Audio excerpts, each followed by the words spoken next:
कारण हे ज्ञान जेव्हा आपल्याला घ्यायचंय तेव्हा आपली पोझिशन चांगली असणं गरजेचं आहे.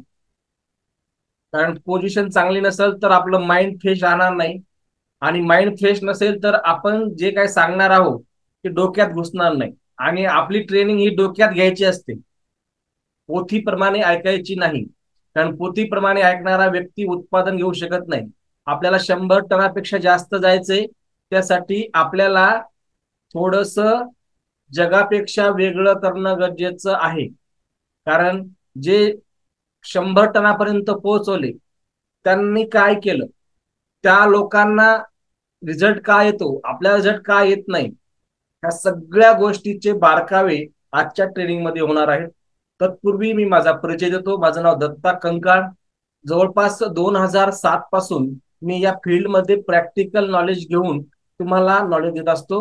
युट्यूब चॅनलवर आज तुमच्या आशीर्वादाने 67,000 सबस्क्रायबर पूर्ण केले आहेत. मित्रांनो, आजच्या ट्रेनिंग मध्ये काय आहे बघा. आज आपण ऊस उत्पादक जेवढे शेतकरी आहेत किंवा जे ऊस उत्पादक नाहीत पण नव्याने ऊस करू इच्छितात, अशा सर्वांसाठी ही ट्रेनिंग आहे.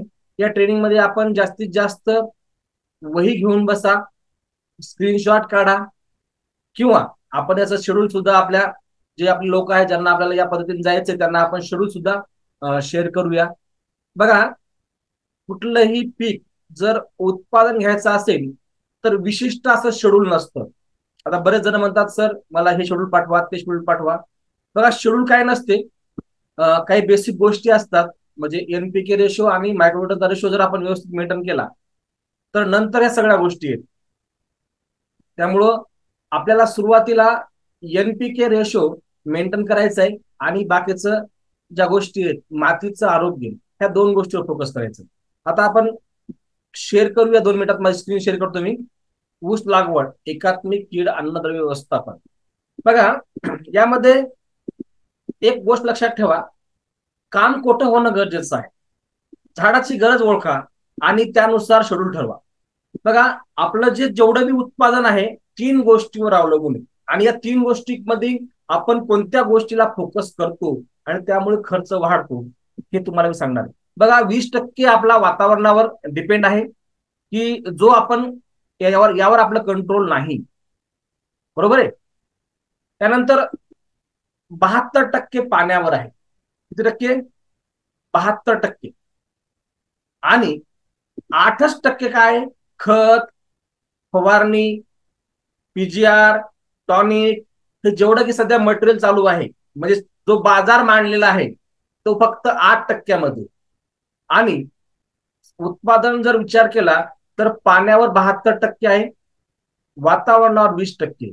बघा, वातावरण आपला कंट्रोल नाही, पण जे पाणी आपण देतो त्यावर आपण 100% कंट्रोल करू शकतो. पण आपल्या पाणी देण्याच्या पद्धती फार फार चुकीच्या आहेत. चुकीच्या कशा आहेत, की आपण ऑटो स्विच लावून देतो आणि पुन्हा लाईट गेली का नाही गेली एवढंच बघतो, आपण पाणी बंद करत नाही. आणि आपल्या सर्व कंपन्यांचं, सर्व एम्प्लॉईचं सगळं डोकं सध्या कुठे चालू आहे? खत फवारणी, खत फवारणी. वास्तविक पाहता ते 8%मध्ये मोडत. जर आपण आपल्या पिकाला पाण्याचं नियोजन व्यवस्थित केलं, खास करून ऊसाला.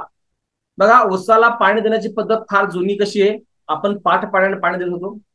किती पाणी देत होतो त्याचा काही लिमिट नव्हतं. कारण ऊसाला पाणी जास्त लागते, ऊसाला पाणी जास्त लागते, ऊसाला पाणी जास्त लागते, हा आपला भ्रम आहे. पण ऊसाला पाणी जास्त लागत नाही. ऊसाला योग्य प्रमाणात वापसा कंडिशन लागते, हे वाक्य लक्षात ठेवा. पाणी जास्त लागत नाही, वापसा कंडिशन जास्त लागते. आणि जेवढा वापसा कंडिशन जास्त असेल तेवढं उत्पादन वाढणार. त्यामुळं आपल्याला 70% मॅनेजमेंट हे पाण्यावरच करायचं आहे. किती पाणी द्यायचं ठरवून घ्या. तुमची माती कशी आहे, तुमचं जे क्षेत्र आहे ते कसं आहे, चिबडीचं आहे तर अत्यंत कमी पाणी द्या. वापसा कंडिशन लवकर होते तर अशा वेळेस तुम्ही 4 दिवसाला किंवा 8 दिवसाला एक वेळ पाणी द्या. आणि बेडच्या खाली पाणी उतरू देऊ नका, किंवा खूप सारं पाणी चिकचिक होऊ देऊ नका. जर तुमचं क्षेत्र एकदम थोडस मारणान आहे किंवा लवकर वापसा कंडिशन होणार आहे, अशा वेळी तुम्हाला थोडं लवकर लवकर पाणी द्यावं लागेल. पण पाणी कमीही देऊ नका आणि पाणी जास्तही देऊ नका, पाणी प्रमाणात द्या. का? कारण 72% उत्पादन हे पाण्यावर आहे, हे डोक्यात ठेवा. खतावर उत्पादन नाहीये, फवारणीवर तर बिलकुलच नाही, कारण हे ऊस आहे. आणि ऊसच नाही तर कुठल्याही पिकाचं. आता बघा, सध्या हळदीमध्ये सगळ्यात जास्त वेल्टिंग प्रॉब्लेम आहे. त्यानंतर टरबूज इथे बघा, पुढे टरबूज लोक करतात. टरबुजामध्ये सर्वात जास्त वेल्टिंग प्रॉब्लेम. का? पाण्यावर कोणाचं नियंत्रण नाही. सगळ्या वरून फवारण्या किती करतात, तिसऱ्या दिवशी फवारणी, चौथ्या दिवशी फवारणी. बघा, मुळच स्ट्रॉंग नाहीये, मुळ कुजायलंय, अन्नद्रव्य घेऊ शकत नाही. जमिनीमध्ये जे जमिनीचे जे आरोग्य आहे, त्यामध्ये जमिनीचा पीएच, पाण्याचा पीएच, सीएन रेशो, सेंद्रिय कर्ब, बॅक्टेरियल कॉलनी, हे बॅक्टेरियल कॉलनी खूप महत्वाची. ह्या सगळ्या गोष्टी व्यवस्थित मेंटेन करा, काहीच प्रॉब्लेम येत नाही. मी एक व्हिडिओ बनवला, अन्न हेच औषध. बघा त्याच्यामध्ये काय सांगितलेलं, की अन्न जर प्रॉपर पद्धतीने असेल तर आपल्याला झाडाला कुठलाच रोग येत नाही. चल येऊया आपण मुख्य विषयाकडे, की लागवडीचा हंगाम. पहिला आहे आळसाली, जो येतो जुलै 15 ते 15 ऑगस्ट पर्यंत. हा कार्यकाळ 16 ते 17 महिने आपल्याला या लागवडीमध्ये, आडसाल लागवडीमध्ये आपण घेत असतो. दुसरा आहे पूर्व हंगामी, हा येतो ऑक्टोबर ते नोव्हेंबर, म्हणजे येणारा हा पुढचा महिना. 14 ते 15 महिन्याचा कार्यकाळ हा लागवडीचा हंगाम असतो. आणि त्यानंतर जो असतो सुरू किंवा हंगामी लागवड, ही येते जानेवारी फेब्रुवारी मध्ये. हा 12 ते 13 महिन्याचा कार्यकाळ असतो. आता तुम्ही म्हणाल की मग आम्ही कोणतं करायला पाहिजे, बरोबर आहे. बघा, प्रत्येकाची जमीन वेगळी आहे, प्रत्येकाचं हवामान वेगळं आहे, आणि प्रत्येकाचं कार्यक्षेत्र सुद्धा वेगळं आहे. तुम्हाला कोणतं सुटेबल आहे त्यानुसार घ्या. पण सर्वात जास्त उत्पादन देण्यासाठी, जर तुम्हाला जास्त उत्पादन घ्यायचं असेल, म्हणजे तुम्हाला 150 टनापेक्षा जास्त द्यायचं असेल, तर तुम्हाला आडसाली लागवड करणं गरजेचं. का करायची आपण पुढे पाहणार आहोत. पूर्व हंगामी लागवड जी आता आपण करणार आहोत, आणि सुरू हंगाम म्हणजे हंगामी लागवड जी आहे, हे अत्यंत कमी उत्पादन होते. आता बघूया जात. बघा, कोइंबतूर जी आहे 86-032, ही आपल्याला तिन्ही हंगामात लागवड करता येणारी जात आहे. आणि जास्तीत जास्त हेच लोक रिकमेंड करतात, किंवा हेच शेतकरी जास्त त्याला पसंत देतात. ही खूप चांगली जात आहे, जास्त जातीचे डोके लावू नका, ठीक आहे नाही. त्यानंतर 0265 फुले, ही एक जात चांगली आहे. त्यानंतर MEH 10,001, ही सुरूसाठी खूप चांगली, सुरूची लागवड जेव्हा आपण करतो त्यासाठी खूप चांगली जात आहे. बघा, जातीच्या बद्दल जास्त बोलायचं का नाही, कारण याच्यामध्ये जास्त व्हरायट्या नाहीयेत, आणि 4-5 व्हरायट्या आहेत ह्या जर तुमच्या, आणि त्यानंतर तुमच्याकडे कुठली चांगली. बघा, तुमच्या आजूबाजूला कोणती जात जास्त उत्पादन देणारी आहे, म्हणजे तुमच्या जमिनीसाठी. का बघा, जमीन बदलली की जात जरी आपली एखादी चांगली असेल तर काही जमिनीमध्ये रिस्पॉन्स देते, काही जमिनीमध्ये रिस्पॉन्स देत नाही. बघा, या पिकाला सूर्यप्रकाश जेवढा चांगला असेल तेवढं उत्पादन चांगलं येते, एवढं लक्षात ठेवा. दाटी करू नका, म्हणजे मग तुम्ही ऊसाची कुठली जात निवडा, फक्त सूर्यप्रकाशाचा थोडासा ताळमेळ बसला पाहिजे. जास्त सूर्यप्रकाश झाडाला लागतो ऊसामध्ये. आता लागवडीचे अंतर खूप महत्वाचं. मी काय म्हटलेलं आहे, की सूर्यप्रकाश व्यवस्थित मिळण्यासाठी 4 बाय 1.5 फूट अंतर घ्या, किंवा 4.5 बाय 1.5 फूट घ्या, किंवा 8 बाय 1.25 हे खूप चांगलं अंतर आहे. यामध्ये सर्वात जास्त सूर्यप्रकाश आपल्या पिकाला मिळत असतो. आता बघा, जेव्हा तुम्ही 4 बाय 1.5चं अंतर घेता, तेव्हा 7,260 झाडं एका एकर मध्ये बसतात. कारण झाडांच्या संख्येवर आपल्याला फुटव्या संख्या नियोजित करायची आहे, आणि फुटव्या संख्या जेवढी असेल तेवढं आपलं उत्पादन होणार. बघा, या टॉपिक मध्ये मी 2 गोष्टीवर फोकस जास्त करणार आहे, की फुटवा, आणि तो फुटवा कधी येतो त्यासाठी काय करायचं. बघा, फुटवा जर नाही आला ना, तर 101% तुमचं उत्पादन कमी होतं. आपल्याला किती फुटवे पाहिजेत आणि ते कसे आणायचे त्यावर फोकस देणार आहे. बघा, पुढचं नियोजन सोपं असते, खत टाकणं हे तुम्हाला चांगलं माहिती, पण ज्या बेसिक गोष्टी आहेत ते तुम्ही शिकणार आहेत आज. ह्या ज्या की तुम्हाला आतापर्यंत सांगितलं असतील, किंवा तुम्हाला माहित बी असतील, पण काही जणांना माहित पण नसतील. ह्या की उत्पादन वाढीसाठी आवश्यक असणार आहे. त्यामधलं पहिलं आहे लागवडीचं अंतर.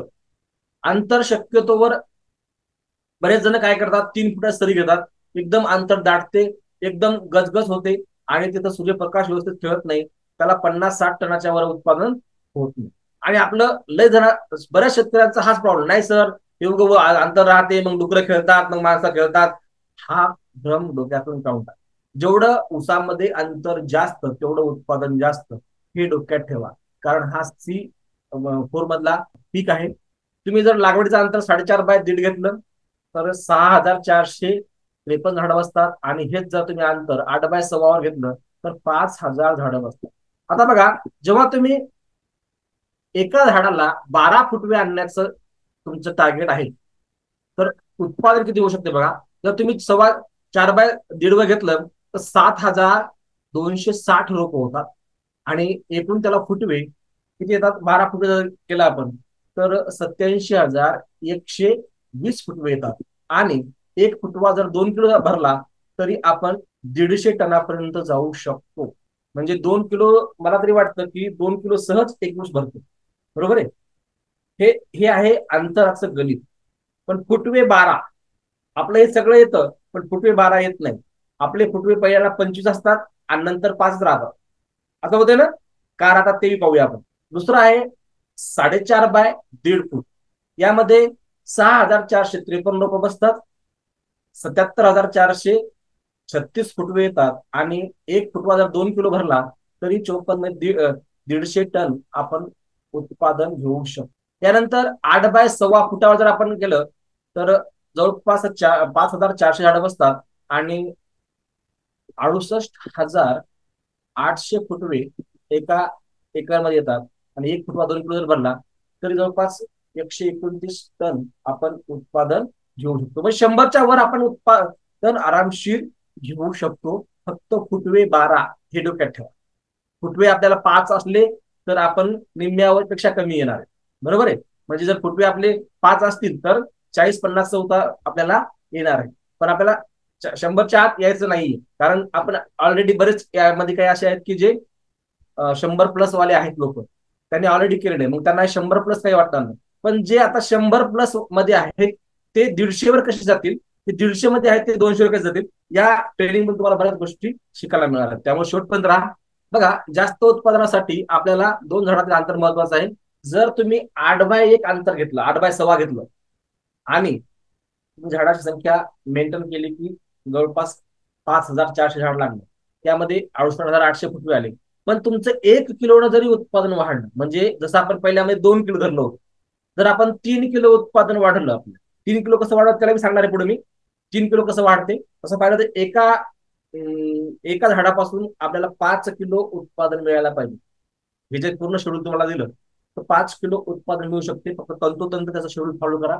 आणि तंतोतंत बघा, माझ्या पूर्ण म्हणजे मी जेव्हा जेव्हा शेड्यूल देतो तेव्हा माझं 70% पाण्यावर काम असते, 20% निसर्ग आपल्या हाती नाहीये, आणि जमिनीच्या आरोग्यावर मी जवळपास 10%-20% फोकस देतो.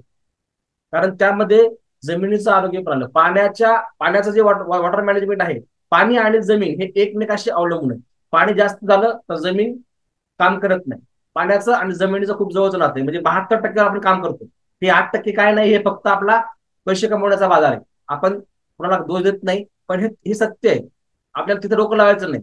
हे खत टाका, ते औषध टाका, हे टाका, हे आपला उद्देश नाहीये.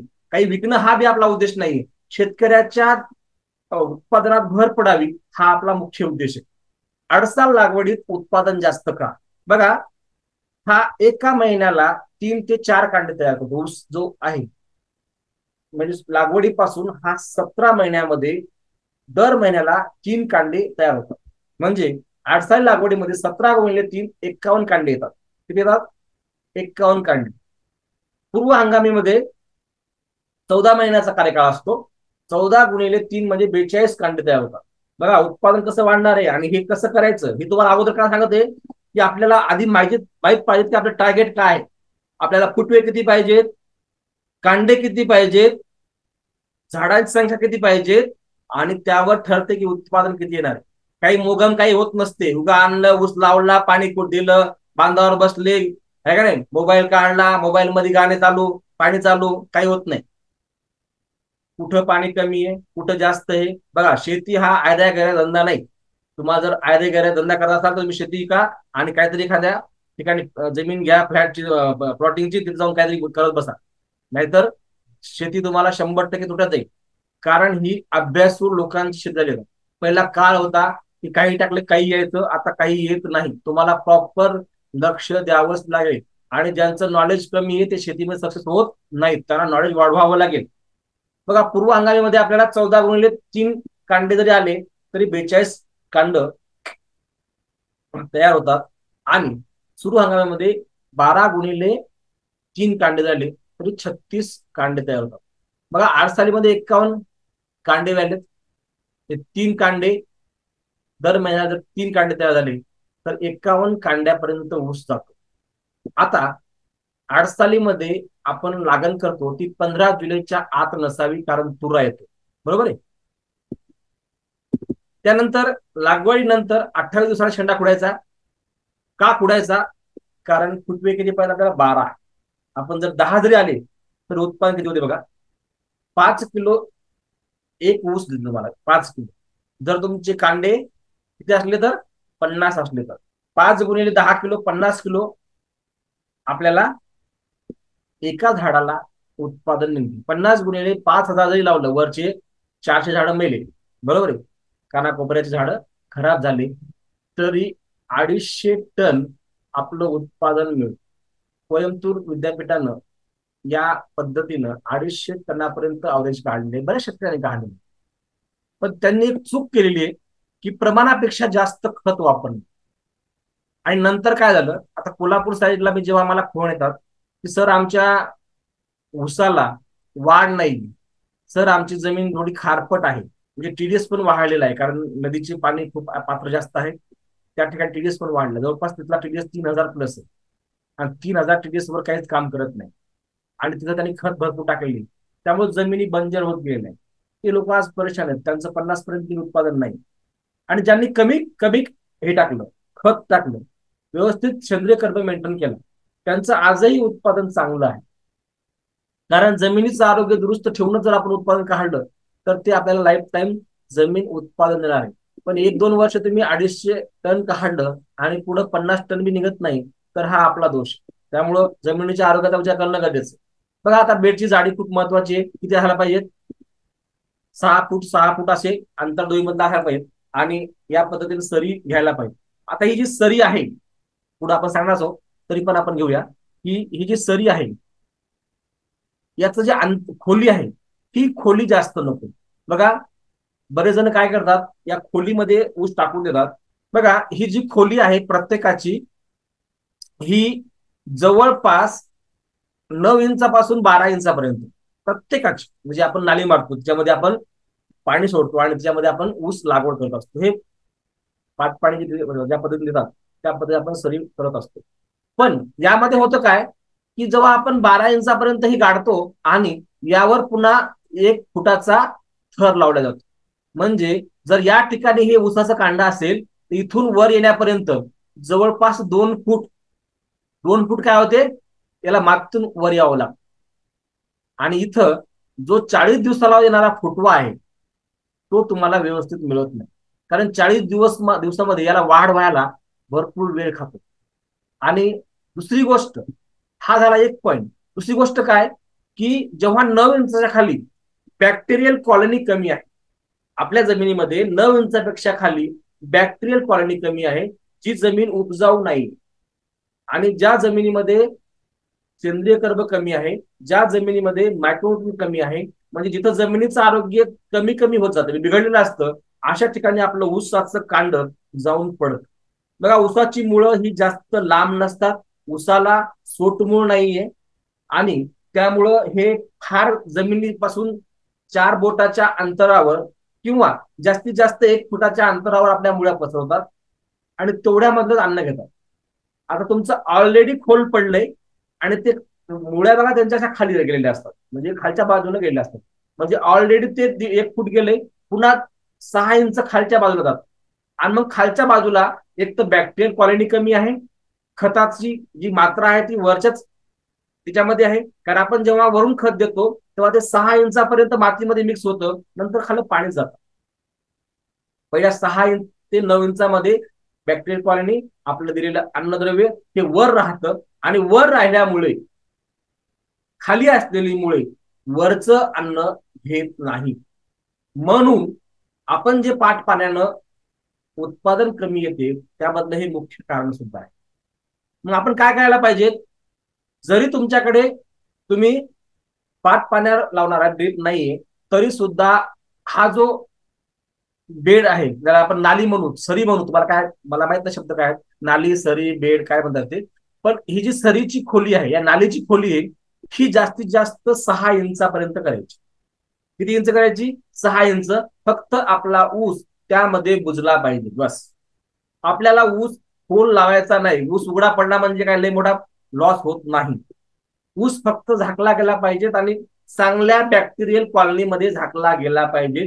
त्यामुळे तुमच्या ऊसाला 40व्या दिवसापासून 45व्या दिवसापर्यंत चांगले फुटवे यायला सुरुवात होते. फुटवे आणायचे बघा, डोकं फुटव्यावर लावायचं आपल्याला, कारण जेवढा फुटवा जास्त तेवढं उत्पादन जास्त. ज्यांचं ड्रीप आहे त्यांनी काय करायचं? ज्यांचं ड्रीप आहे त्यांनी 6 इंचाची नाली मारायची. किती खोल मारा? फक्त 6 इंच नाली खोल मारा, जास्त खोल मारू नका. किंवा तुमच्याकडे 3 फुटाचं एखादं वखर असेल तर तुम्ही काय करा, पहिले अशी दोन दोन लाईन मारा, डबल त्या एका लाईनच दुसरी लाईन घेऊन या. म्हणजे जी मधली लाईन आहे ती डबल गेल्यामुळे खोल होते, आणि त्यामध्ये आपल्याला काय टाकायचं, हे उभ्या पद्धतीनं 2 डोळे लागवड करायची.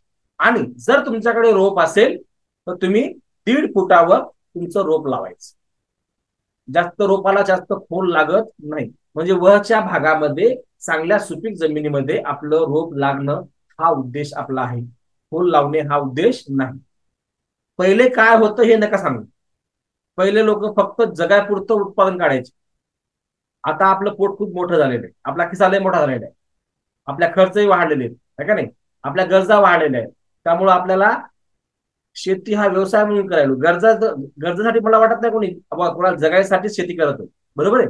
आता काहीतरी उत्पादन घेण्यासाठी शेती करत आहोत, आणि तुम्ही सर्व उत्पादन घेण्यासाठी माझ्यासोबत जुटलेले आहेत. जे जगायसाठी शेती करतात ते इकडे येतच नाही. ते जगापुरती शेती त्याच्याकडे भरपूर आहे, त्याला शेती तेवढी देती सुद्धा काही न करत. पण आपल्याला ऍडव्हान्स काहीतरी करायचंय, जास्त उत्पादन घ्यायचंय, त्यासाठी तुम्ही थाळला. त्यामुळे थोडंसं वेगळं करणं गरजेचं आहे.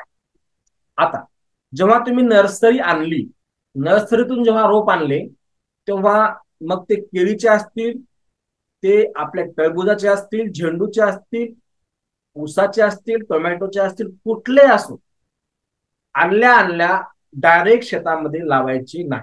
त्याचं सायंटिफिक जर असेल, एक्झाम्पल घ्या की तुम्ही कारमध्ये बसला, एसी चालू आहे, आणि लगेच एसी मधून बाहेर पडला तर उन्हाचा फटका लागतो का नाही? किंवा आपण डिहायड्रेशन मध्ये जातो, किंवा जर आपल्याला तहान जास्त लागली तर खूप पाणी प्यावं असं वाटतं, किंवा एकदम असं डोकं धरलं जातं. असं का होतं की कारीमधलं वातावरण हे एसीचं असतं, थंड असतं, आणि आपण डायरेक्ट 35 अंश सेल्सिअस मध्ये जातो. म्हणजे टेम्परेचर एकदम चेंज झालं की जर आपली ह्युमन बॉडी एवढी स्ट्रॉंग असून सुद्धा रिस्पॉन्स देत नाही, तसं सुद्धा या रोपाचं आहे. बघा, नर्सरीमध्ये किंवा टिश्यू कल्चरमध्ये तर खूपच अवघड आहे. जे टिश्यू कल्चरचे केळीचे रोप असतात, बरेच लोक काय करतात, डायरेक्ट आणतात आणि डायरेक्ट लावून टाकतात. एसी मध्ये असतात, ते टेम्परेचर मध्ये असतात, व्यवस्थित त्याला मेंटेन केलेलं असते, पाणी, हवा, वारं, अन्नद्रव्य सगळं व्यवस्थित मेंटेन केलं असते, आणि तुम्ही उचलतात आणि डायरेक्ट शेतामध्ये लावतात. तिथं जी माती वेगळी असते, तिथं पाणी वेगळं असते, हवा वेगळी असते, आणि उष्णता वेगळी असते. याला मॅच होण्यासाठी त्याला म्हणजे खूप सारा एनर्जी खर्च करावी लागते, आणि जी वाढीची काळ आहे, जो वाढीची अवस्था आहे ती तिथं ब्रेक. मग काय यासाठी करायचं काय? एक सिस्टम आहे, त्याला म्हणायचं प्लॉट हार्मिंग प्रोसेस. आता ही काय आहे बघा, यामध्ये आपल्याला पाणी घ्यायचंय 100 लिटर, आणि प्रतिरोप पाणी 10 ml जाईल या पद्धतीने पाणी द्यायचं. आता हा कार्यकाळ जो आहे प्लॉट हार्मिंग प्रोसेसचा, हा 9 दिवस लागला. म्हणजे ज्या दिवशी तुम्हाला रोप लावायची त्या दिवशी नर्सरीतून तुम्ही अगोदर 9 दिवसांना अगोदर रोप घरी घेऊन यायचे, आणि पहिले 3 दिवस 80% आपली त्याला ग्रीन हाऊस म्हणतो किंवा ताडपत्री म्हणतो, जी हिरवी जाळी असते ती आणायची. या हिरव्या जाळीमध्ये 80% सूर्यप्रकाश येतो आणि 20% सावली येते. यामध्ये त्याला 3 दिवस ठेवायचं, बरोबर आहे. आणि यावर एक फवारणी करायची, छोटी फवारणी, 13-40-13-15 ग्राम. लक्षात ठेवा, लिहून घ्या किंवा याचा स्क्रीनशॉट मारा. चुकलं तुमचं, जर हे प्रमाण चुकलं आणि डाग पडले, मग ते केळीचं असो किंवा झेंडूचं असो, किंवा कुठलं उसाला तेवढा प्रॉब्लेम येत नाही, पण त्यानंतर केळी असतील, टरबूज, खरबूज ह्या झाडाला थोडं प्रॉब्लेम होतो, तेव्हा प्रमाण चुकू देऊ नका. मॅग्नेशियम सल्फेट 15 ग्राम घ्या आणि मायक्रोन्युट्रिएंट 15 ग्राम घ्या. आणि हे झाल्यानंतर त्याची एक फवारणी घ्यायची आणि लगेच पाणी फवारायचं. 50 लिटर पाणी त्यावर फवारायचं. म्हणजे पहिले फवारणी करायची आणि नंतर पाणी निरखळ फवारायचं. नाही तर काय करायचंय, हे वर तर नकोय, 19-19 15 ग्राम घ्यायचं आणि 22 सर्वात चांगलं 22 आणि M45 हे दोन्हीपैकी तुम्ही कुठले एक घेऊ शकता, 7 ग्राम. त्यानंतर काय करायचंय, हे झालं 3 दिवसाचं प्रोसेस. 3 दिवसानंतर पुन्हा ताडपत्रीची 50% वाली ग्रीन, बघा हे काय जास्त लागत नाही, 10 फूट असलं तरी खूप झालं. तुम्ही म्हणाल सर पहिले 80% वाली, मग 50% वाली, मग डायरेक्ट वोपर, असं म्हणलं खर्च वाढत नाही. बघा माझ्याकडे बिना खर्चाचे कार्यक्रम सगळे, आणि ती आणल्यावर एकदा ताडपत्री तुम्हाला खूप सारे त्याच्यामध्ये घेता येतात. 5-10 वर्ष बाहेरचं काम नाही, आणि जास्तीत जास्त 100-150 रुपयामध्ये ते कार्यक्रम होऊन जातो. तर ही ताडपत्री आणायची आपल्याला 80% वाली, दुसरी आणायची 50% उष्णता आणि 50% सावली देणारी, यामध्ये 3 दिवस ठेवायचे. आणि चौथ्या दिवशी म्हणजे 6व्या दिवशी आपल्याला ही ताडपत्री काढायची आणि जाग्यावर रोप ठेवायची आणि ओपन करायची. म्हणजे पहिल्या 3 दिवसामध्ये एक फवारणी घ्यायची, दुसऱ्या 3 दिवसामध्ये एक फवारणी घ्यायची, आणि तिसऱ्या 3 दिवसामध्ये 3 फवारण्या घ्यायच्या. किती फवारण्या घ्यायच्या आपल्याला? 3 फवारण्या घ्यायच्या. म्हणजे या 9 दिवसामध्ये 3 फवारण्या करायच्या आणि त्यासोबत पाणी सुद्धा फवारायचं. आता याला काय होणार आहे, जीन्स तयार होते, म्हणजे रोग प्रतिकारशक्ती म्हणून म्हणा त्याला, किंवा एक टेम्परेचरला ऍडजस्ट करते. इथलं जे टेम्परेचर आहे त्या टेम्परेचरला ऍडजस्ट केलं जातं. आता बघा, पहिले टेम्परेचर ऍडजस्ट केलं की माती बदलली तरी त्याला जास्त फरक पडत नाही. बेने कसे निवडायचे हा बघा, ह्या गोष्टी खूप पुढचं खूप सोपं आहे. ह्या गोष्टी जर तुम्हाला कळाल्या की बेनं कसं निवडायचं, या बेण्यावर डिपेंड असते की तुम्हाला किती फुटवे आणायचे. आता तुम्ही म्हणता सर बेण्यावर काय डिपेंड असणार आहे, फुटवे किती आणायचे ते. बघा, बेण्याचं वय किती असायला पाहिजे? जनरली 8 महिने, 11 महिने, 8 ते 11 महिने, 7 ते 11 महिने म्हणतात. पण उसाला वयच नाही, उसाला वय नाही. का नाही याचं कारण सांगतो, की पहिले फुटवे जे असतात हे 8 महिन्याचे असतात, पण वरचे फुटवे काही 6 महिन्याचे, काही 7 महिने, कारण एका महिन्यामध्ये 3 फुटवे येतात. बरोबर आहे. मग पहिले 3 फुटवे एका महिन्याचे, दुसरे 3 फुटवे 2 महिन्याचे, तिसरे 3 फुटवे तिसऱ्या महिन्याचे, म्हणजे असं जेवढे फुटवे तेवढे महिने. म्हणजे याला काळ आहे का, याला वेळ आहे का, म्हणजे याचं वय आहे का? नाही, याचं वय नाही. पण जनरली काय असतं की 7 महिन्यापासून 11 महिन्यापर्यंत रोप आपण घ्यायला पाहिजे. म्हणजे 7 महिन्याच्या अगोदर जे 21 फुटवे येतात त्यापैकी काही फुटवे वरचे सोडून द्यायचे आणि काही फुटवे मधले सोडून द्यायचे, म्हणजे खालचे गुडाचे सोडून द्यायचे, आणि मधले फुटवे, मधले जे कांडे ते आपल्याला देण्यासाठी निवडायचे. आता ते कसे ठेवायचे पाहूया आपण. बघा, 7 ते 11 महिने आपलं वय असलं पाहिजे. कोवळा ऊस 20 ते 25 फुटवे देतो, हे चांगलं आहे बरं.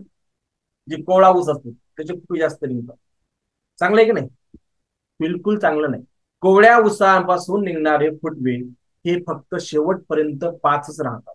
फुटताना 20-25 फुटतात, जमिनीतलं सर्व अन्नद्रव्य खाऊन घेतात, आणि जेव्हा खरी वाढायची अवस्था येते त्यावेळेस त्याला मर लागते आणि ते मरून जाते. म्हणजे कोवळ्या ऊसाचे फुटवे जरी सुरुवातीला जास्त असतील पण ते उत्पादन देत नाहीत. त्यामुळं आपल्याला परिपक्व ऊस जर घेतला तर हे फक्त 3 ते 5च फुटवे. परिपक्व म्हणजे बुडा काढला ऊस, पहिले 3 ते 4 काढले. मग आपल्याला घ्यायचे कुठले? मधला ऊस घ्यायचा, हे एका डोळ्याला 7 फुटवे देतो. मग आपल्याला किती डोळे निवडायचे? 2च डोळे निवडायचे. किती? 2 डोळे. आता बऱ्याच ठिकाणी एक डोळा पद्धत पण लावायले, पण शक्यतोवर 2 घ्या. का? एखादा डोळा एखाद्या वेळेस इजा झाली किंवा घासला गेला, तुटला, तर त्या ठिकाणी जागा शिल्लक राहते. त्यामुळं आपल्याला मधला डोळा घ्यायचा आहे आणि त्याला 7 फुटवे असतात. एक उसाचा डोळा मोडा, थोडासा गरम पाण्यात ठेवा त्याला, आणि त्याची एक एक पाकळी काढा. त्या 7च पाकळ्या ज्यावेळी निघतात, किती निघतात? 7 पाकळ्या निघतात. ह्या 7 पाकळ्या म्हणजे 7 फुटवे आहेत. मग एका डोळ्याला आपल्याला 7 फुटवे असले पाहिजेत. 2 डोळे आहेत, आपल्याला 14 फुटवे घ्यायचे, आणि 14 पैकी 4 जरी नाही फुटले शेवटचे, तर आपल्याला 10 फुटवे एका प्लॅन्टला असणं गरजेचं आहे, तरच आपलं उत्पादन 150 टनापेक्षा जास्त जाऊ शकतं. म्हणजे आपलं टार्गेट कधी बी हाय असलं पाहिजे. आपल्याला 250 टन पाहिजे, हे डोक्यात ठेवा. 250 आपण 150 येऊ, 100% येऊ. या पद्धतीने गेलं ना, बघा, बारकावे लक्षात आले, कुठल्याही पिकाचे असू द्या, बारकावे लक्षात आले की ते उत्पादन घेतात. आता पपई आहे, पपईमध्ये सगळे लोक फेल सध्या, पण आपण पपईवर अशी अशी स्टडी केलेली आहे की पपईचा प्लॉट तुम्हाला 100% आणून दाखवतो. केळीवर लोक डोकं लावतात, बरेच सारे प्रॉब्लेम येतात. केळीवर सुद्धा आपण 100% उत्पादन घेऊन दाखवतो. हळद, आज लोक 25च्या आत आहेत, आपण 30च्या वर आहे, कमीत कमी 30 क्विंटल, जास्तीत जास्त 43 क्विंटल पण गेलो आपण. हा काय आहे बघा, मी काय जगावेळेला काही करत नाही, जे बारकावे आहेत ते मी एकत्र केलेले, की कुठं काय होते, कुठं काय होते, कुठं काय होते, कुठं काय होते. उत्पादन बघा, आपल्या डोक्यात जर असेल की उत्पादन कमी काय होते जेव्हा आपण शोधायला जातो ना, तर ते बरोबर सापडतं. उत्पादन वाढवायचं कसं, कमी कसं होते, हे हे जर आपण अभ्यास केला 100%. आपल्याला किती फुटवे पाहिजेत? 7 फुटवे. एका डोळ्याला 7 फुटवे येणार आहेत. 7 फुटवे, 2 डोळे आहेत, 14 फुटव्याचं आपल्या डोक्यात ठेवायचे आणि त्यानुसार काम करायचं. आता बेने कटिंग कशी करायची बघा. आता या उसाला प्रत्येक कांड्यापर्यंत एक डोळा असतो. मग आता आपल्या कामाचा डोळा आहे तो कसा ओळखायचा बघा. जेव्हा तुम्ही हे ऊसाचं कांड आहे, लक्ष देऊन बघा इकडं, हे ऊसाचं कांड आहे आणि तेव्हा तुम्ही बोट फिरवलं आणि तिथं डोळा आहे, तिथं खोल वाटलं, खोल भाग वाटला, डोळा आणखी वर आला नाही, म्हणजे या कांड्याच्या वर आला नाही, तर हा डोळा आपल्या कामाचा नाही. कोणत्या कामाचा आहे? थोडासा आपल्याला हा डोळा थोडासा वर आलेला आहे. एक्झाम्पल घेऊया आपण. हा, हे बघा, हा डोळा बघा, हा डोळा काय आला, थोडा वर आलेला आहे, बरोबर आहे. पण या पहिल्या चित्रामध्ये हा जो डोळा आहे, हा काय आहे, जास्त वर आलेला आहे. हा डोळा आपल्या कामाचा नाही. मग आपल्याला काय करायचंय, कुठं निवडायचा? हा जिथपर्यंत डोळा वर आलेला नाहीये तिथपासून वरचा भाग घ्यायचा नाही, आणि बुडाकडे जो प्रमाणापेक्षा जास्त वर आलेला आहे तो सुद्धा डोळा आपल्याला घ्यायचा नाही. आता का घ्यायचा नाही याचं कारण, कोवळा असेल तर 20-25 फुटे सुरुवातीला येतात, ते टिकत नाही. आणि जर जास्त निब्बर असेल, त्याची मॅच्युरिटी पिरियड हा पुढे गेलेला असतो आणि तो 2 ते 3 फुटव्याच्या वर काढत नाही. मग आपण दोष कोणाला देतो? आपण कोणाला दोष देतो की बाबा जमिनीमध्येच काहीतरी कमी राहिलं किंवा माझ्याकडेच काहीतरी नियोजन चुकलं म्हणून आपण तिथं थांबतो. पण मेन कारण काय आहे की निवड. आता बघा, जे तुमचे टिश्यू कल्चरचे बेने असतात, हे सगळ्या गोष्टीतलं मानांकन केलेलं असतं, पण थोडस कॉस्टली जातात. त्यामुळे हे खूप चांगलं कार्यक्रम आहे. तुमच्याकडे ऊस आहे, तुमच्या घरची सगळी फॅक्टरी आहे, जास्त पैसे खर्च करत बसू नका. हे बेस्ट ऑफ दी बेस्ट बेन आहे. या पद्धतीनं तुम्ही बेन निवडलं, थोडासा वेळ लागेल तुम्हाला. ज्या दिवशी तुम्ही बेन निवडायचं स्वतः बसून तिथं प्रत्येक सांगितलं बघा, ज्याला आपण बेन कट करायला त्याला सांगितलं बाबा रे आपल्याला असं असं करायचं.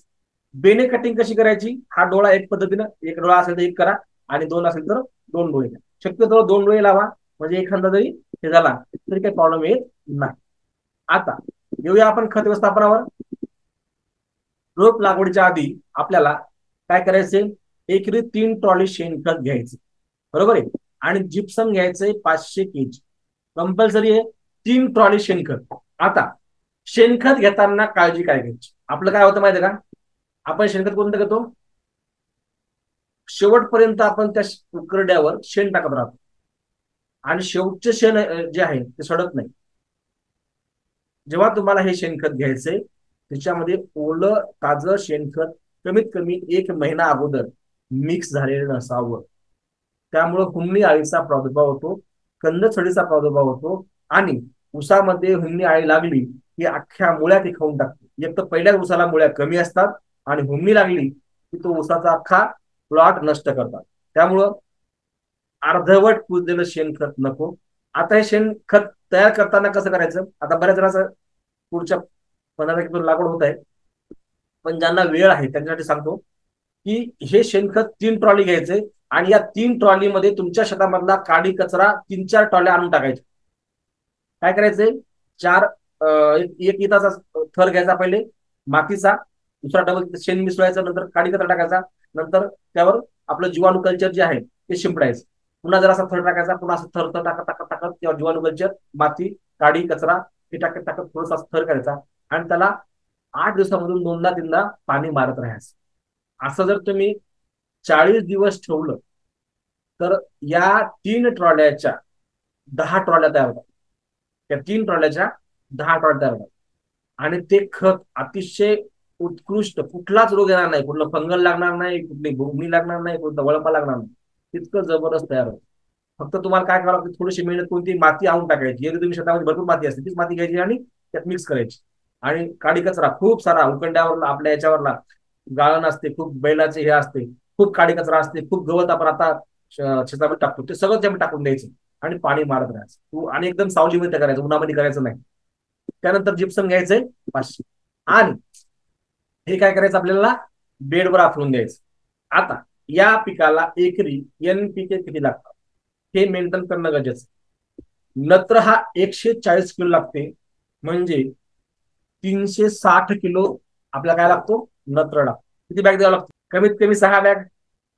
पण आपल्या 6 बॅग नत्र दिला तर काय होईल, खूप सारं नुकसान. 2 ऑप्शन तुमच्याकडे देणार आहे मी आता. नत्र तुम्हाला केमिकल टाकायला, तुम्ही केमिकल टाका. आणि नत्र हवेमधला, जमिनीमधला आणि पाण्यामधला उपलब्ध करून द्यायचा असेल तर त्यासाठी वेगळा ऑप्शन देणार. तुम्हाला कोणतं निवडायचं तुम्ही ठरवा. मी जे जे सरळ सरळ आहे ते सांगणार आहे. तुम्हाला काय करायचं मी नाही सांगू शकत, बरोबर. दुसरं आहे नत्र स्फुरद, हा 60 किलो लागतो, 375 किलो लागतो. आणि पोटॅश हा 100 किलो लागतो, म्हणजे 60चं प्रमाण असतं, 100 किलो लागतो. आता बेसल डोस कधी द्यायचा बघा, 15 दिवसाच्या आधी. त्यामध्ये घ्यायचं 2 बॅग DAP, पोटॅश घ्यायचं 2 बॅग, ग्रॅन्युअल घ्यायचं 10 किलो, पोटॅशियम ह्युमेट घ्यायचं 1 किलो, पेंट घ्यायची 10 किलो, गुळ घ्यायचा 2 किलो आणि युरिया हा नंतर टाकायचा, बरोबर आहे. आता एवढ्याच आपल्याला करायचं भट्टी. भट्टी कधी टाकायची आपल्याला, 15 दिवस अगोदर. म्हणजे आता आपल्याला 15 ऑक्टोबरला लागवड करायची, तर उद्या किंवा परवा तुम्ही तुमची भट्टी लावून द्या. आपल्या ट्रेनिंग मध्ये जे लोक आहेत त्यांना भट्टी कशी करायची हे बरोबर माहिती आहे. आपण पुढे सुद्धा बघूया भट्टी खत कसं कसं तयार करायचं. तर आपल्याला काय करायचंय, 15 ऑक्टोबरला लावायची, आज भट्टी लावून घ्यायची. भट्टीला लागतात 8 दिवस आणि 8 दिवसांना आपल्याला हे लागवड करायची. म्हणजे 1 तारखेला आपल्याला हे खत कुठे गेलं पाहिजे, तुमच्या शेतामधल्या पूर्ण शेतामध्ये पसरून द्यायसाठी तुम्हाला हे खत टाकायचं आहे, बरोबर आहे. आणि जेव्हा ही भट्टी खत तयार केलं त्यानंतर त्यामध्ये युरिया मिक्स करायचा आणि पूर्ण शेताला फेकून द्यायचं. त्यानंतर आपल्याला ड्रीप आथरून घ्यायचं, तुम्ही ड्रीप करणार असेल तर. आणि ड्रीप करणार नसाल तर काही हरकत नाही, तुमच्यासाठी पर्याय काय आहे की बेसल डोज मध्ये आपल्याला घ्यायचंय पाणी 200 लिटर, सॉइल इनहॅन्सर 100 ग्राम घ्यायचे. हे जीवाणू कल्चर आहेत, यामध्ये 8 प्रकारचे जीवाणू आहेत. नत्र विरघळणारे 3 जीवाणू, स्फुर विरघळणारा 1 जीवाणू, पालाश विरघळणारा 1 जीवाणू. त्यासोबत झिंक लागतो, कारण पालाश एकटा काम करत नाही, झिंक सपोर्टिंग लागतो, म्हणून आपण यामध्ये झिंक उचलणारा जीवाणू टाकलेला आहे. बघा हे काय असं सहज नाही बनवलं, खूप त्याला आपण शास्त्रशुद्ध पद्धतीनं बनवलंय. यामध्ये झिंक टाकलेलं आहे, झिंक उपलब्ध करून टाकले, ज्यामुळे पोटॅश कधीच कमी पडत नाही. आपल्याला पोटॅश किती पाहिजेत, 100 पाहिजे, 60 पाहिजेत, म्हणजे 100 किलो पोटॅश आपल्याला टाकावं लागेल.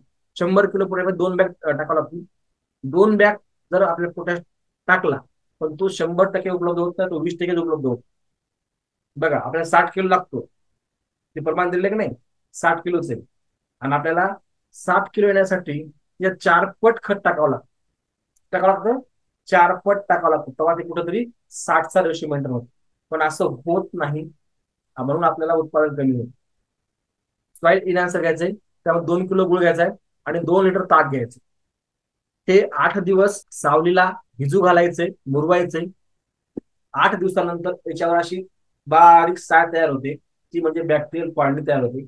आणि ती 20 कोटी होते, 200 लिटर मध्ये 20 कोटी होते, कारण त्याच्यामध्ये 1 ग्राम मध्ये 2 कोटी जीवाणू. हे 20 कोटी हा कंपनीने दिलेला रेशो आहे. पण जर व्यवस्थित तुम्ही जर त्याला हलवलं 2 टाइम आणि व्यवस्थित जर सूर्यप्रकाश त्याला मिळाला, हिट मिळाली थोडीफार, तर हा काउंट 200 कोटी पर्यंत जातो. कारण या बॅक्टेरियाला वाढायला काही लिमिट नसतं. आणि हेच जर जमिनीमध्ये वातावरण चांगलं भेटलं तिथं सुद्धा मल्टिप्लाय होतात, कारण मदर कल्चर आहे. आणि याचा सगळ्यात मोठा फायदा काय, यामध्ये नत्र विरघळणारे 3 जीवाणू. ते तुम्हाला काय म्हटलेलं आहे, तुम्हाला 6 बॅग टाकायच्यात, म्हणजे 6 त्रिक 18 म्हणजे 1800 रुपये घालायचे, किंवा मग जर तुमची चुनखडी जमीन असेल तर तुम्हाला हे युरिया देता येणार नाही, तुम्हाला अमोनिकल फॉर्म नंतर द्यावं लागेल. अमोनिकल फॉर्म नंतर महाग आहे, बरोबर आहे. मग तुम्हाला ते नंतर द्यायचं, काही नंतर द्यायचं. बरं, दुसरी गोष्ट, ते नंतर दिल्यावर 8 दिवसाने काम सुरू होतं आणि त्याचा रिझल्ट हा 10-15व्या दिवशी संपतो. मग पुन्हा आपण नत्र देणार का? नाही. हळीमध्ये 78% नत्र आहे. मग 78% नत्र तुम्हाला फुकटमध्ये सगळ्यांना दिलं, तुम्हाला युरिया टाकायचं कोण सांगितलं? टाकू नका युरिया. बघा, आपल्या जमिनी हे खतं टाकून टाकून माती झालेले. तुमच्या जमिनीमध्ये 10 वर्ष पुरेल एवढं खत पडून आहे, पण त्याला उपलब्ध करून देणारे जीवाणू नाहीयेत. ते जीवाणू तुम्हाला इथे टाकायचे. मी तुम्हाला असा बॉन्डवर लिहून देऊ शकतो की जर हे जीवाणू दर महिन्याला एक पॉकेट टाकलं तर तुम्हाला खत टाकायचं काम सुद्धा पडत नाही. याचे प्रयोग आम्ही खूप सारे केलेले आहेत. ज्या ठिकाणी तुम्ही आतापर्यंत खत टाकले, आज जवळपास 20 वर्षापासून तुम्ही खत टाकता. दरवर्षी तुम्ही एकच पोट्याची बॅग टाकली, एकच 10-26 टाकली, किंवा एकच DAP टाकली, तर 20 बॅग तुम्ही आतापर्यंत तुमच्या शहरामध्ये टाकल्यात.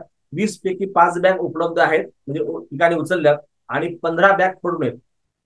मग 15 बॅग आपल्याला लागतात का दरवर्षी? नाही. म्हणजे आणखीन 10 वर्ष जरी तुम्ही हे जर बॅक्टेरियल पाळण्याची व्यवस्था ठेवली, तुमच्या जमिनीला खत लागत नाही.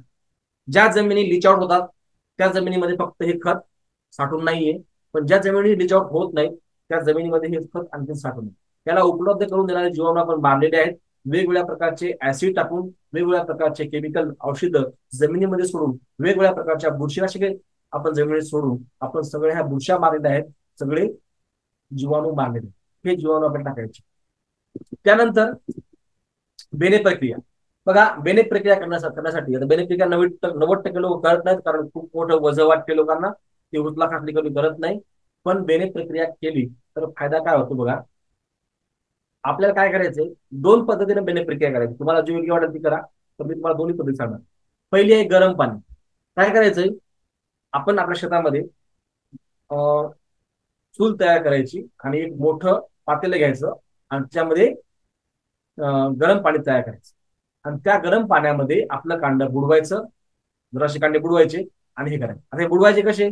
कारण 55 डिग्री सेल्सिअस तापमान आहे, त्याच्यामध्ये हात घालून बुडतं का नाही. त्यासाठी काय करायचं, जे 10 रुपयाची एक बोरी मिळते बघा फुलं भरण्यासाठी, ती जाळीची बोरी असते.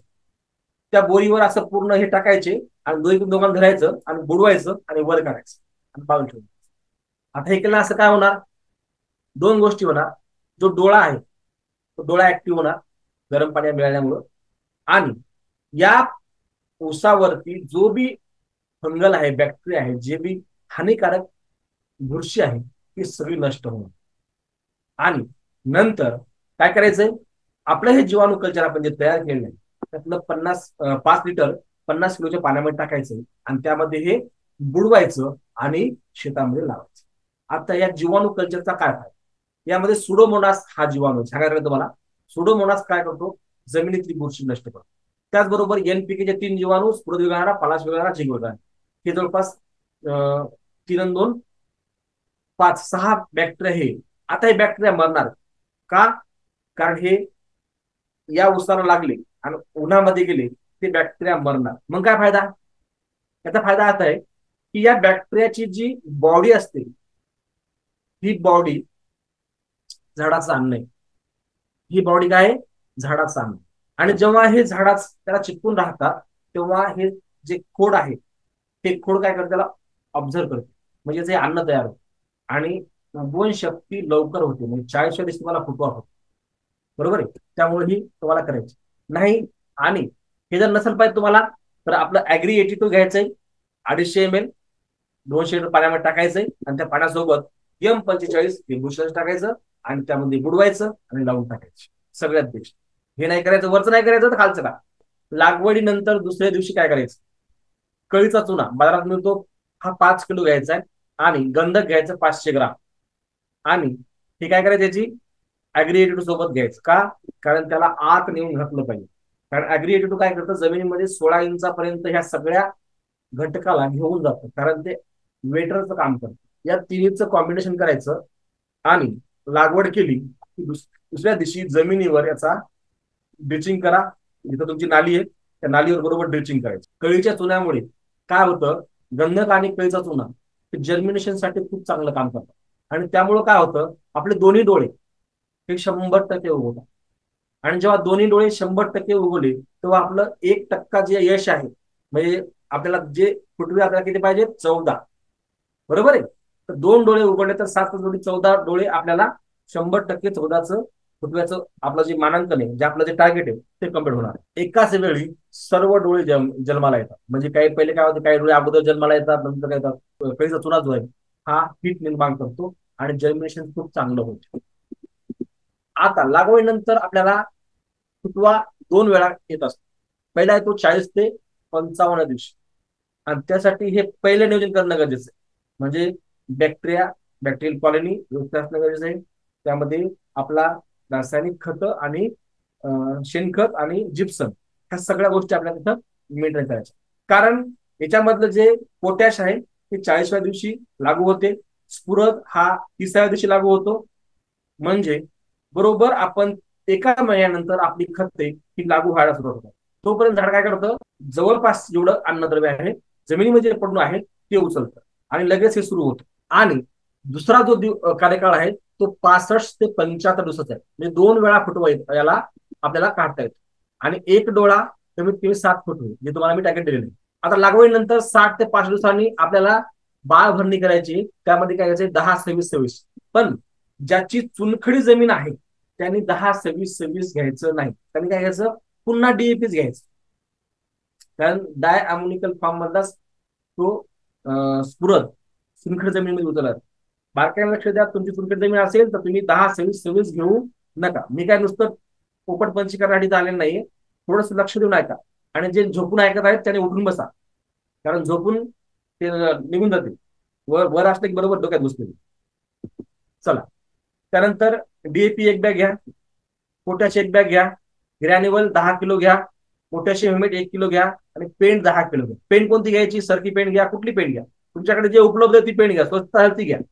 आणि 2 किलो गुळ घ्यायचं. पुन्हा याची भट्टी मारायची. आपल्याला 65व्या दिवशी जर घ्यायचा असेल तर कम्प्लीट 8 दिवसांना अगोदर भट्टी मारायची, हे डोक्यात ठेवा. 65व्या दिवशी द्यायची आपल्याला, तर आपल्याला 57व्या दिवशीच आपल्याला भट्टी घालणं गरजेचं आहे. डेट लिहून ठेवा. तुमच्याकडे जर वही नसेल तर तुम्ही शेतकरी नाही. कोण्या दिवशी काय केलं, कोण्या दिवशी काय टाकलं, या सगळ्या गोष्टी तुम्हाला येणं गरजेचं आहे. त्यानंतर भट्टी तयार केल्यानंतर हा युरिया तुम्हाला टाकायचा. बघायचा स्क्रीनशॉट मारून घ्या, किंवा तुम्हाला पीडीएफ फाईल सुद्धा येऊन जाईल. लागवडीनंतर 90 दिवसांनी मोठी भरणी करायची. त्यामध्ये तुम्हाला सूक्ष्म अन्नद्रव्य 10 किलो घ्यायचं, डीएपीची 1 बॅग घ्यायची, पोटॅश 1 बॅग घ्यायचं, ग्रॅन्युअल 10 किलो घ्यायचं, पोटॅशियम ह्युमेट तुम्हाला 1 किलो घ्यायचंय, 2 किलो गुळ त्यामध्ये आपल्याला ऍड करायचं. भरणी घालताना आपल्याला थोडा भर घालायचा. भरणी म्हणजे काय, नुसते आपण खत टाकत नाही, तर थोडस त्यामध्ये माती लावा. आता माती लावताना पहिली माती जेव्हा तुम्ही लावता त्याला आपण बाळ भरणी म्हणतो. त्यावेळेस आपण जेव्हा माती लावतो तेव्हा जे अतिरिक्त फुटवे आहेत ते स्टॉप होतात.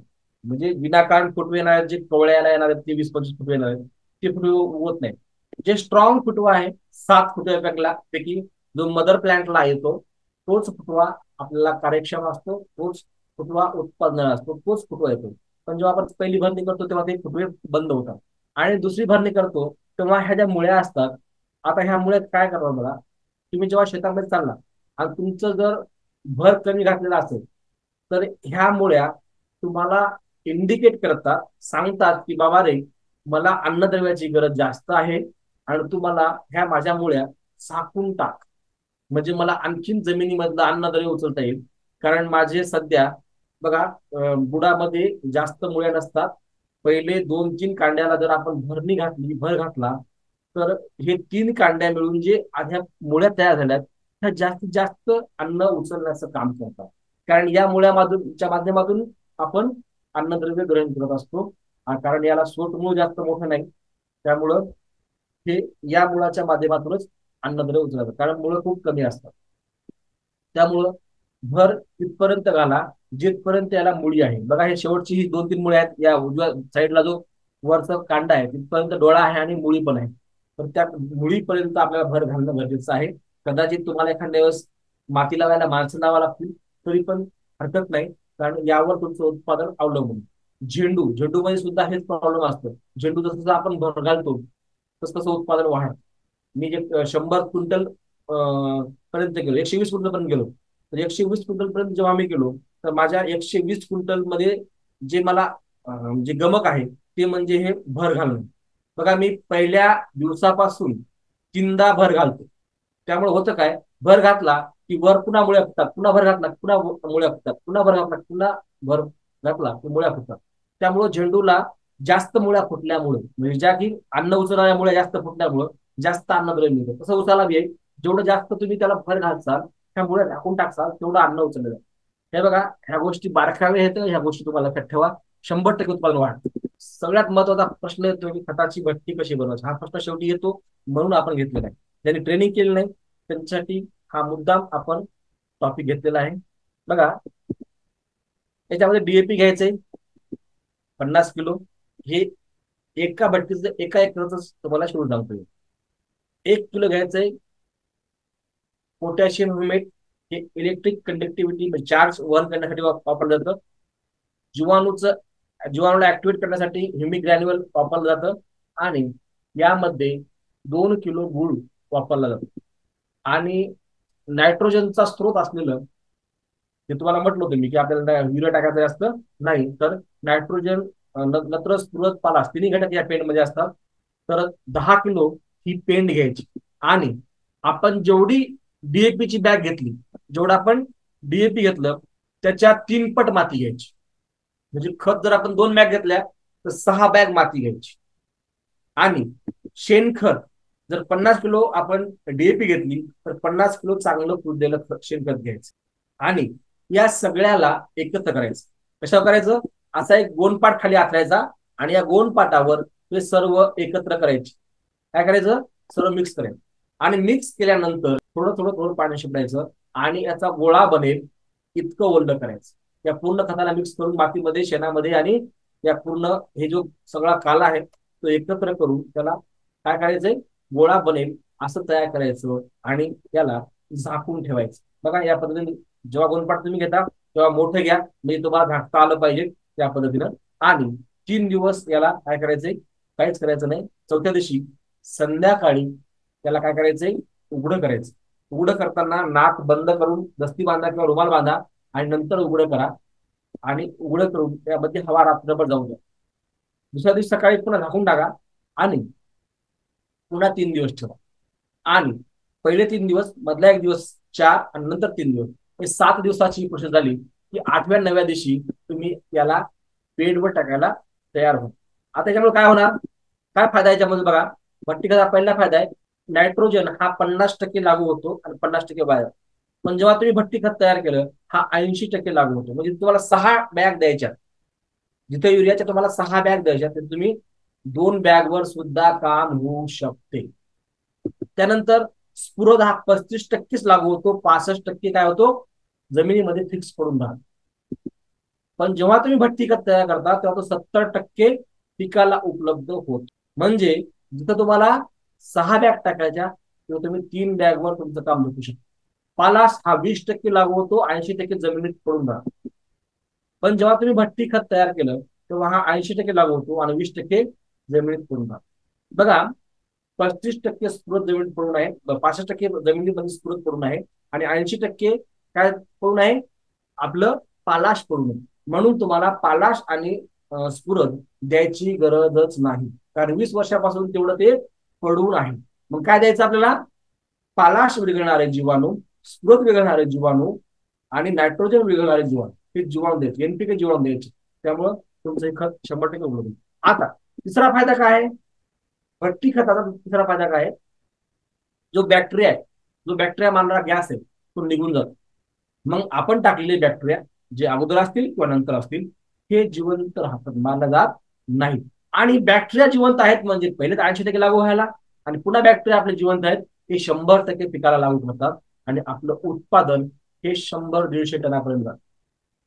आणि सगळ्यात महत्वाचं की हे खत पिकाला लवकर उपलब्ध होतं.